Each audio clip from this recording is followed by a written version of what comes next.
jiwa.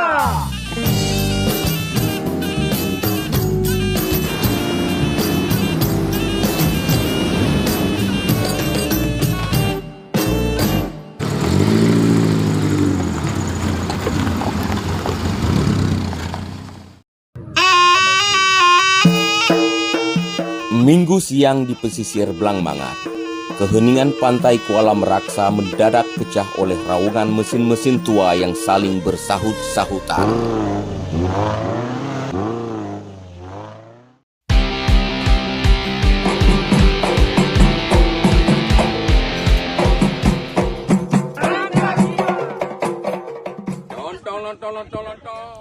Usai melaksanakan rapat, kami memilih tidak langsung pulang.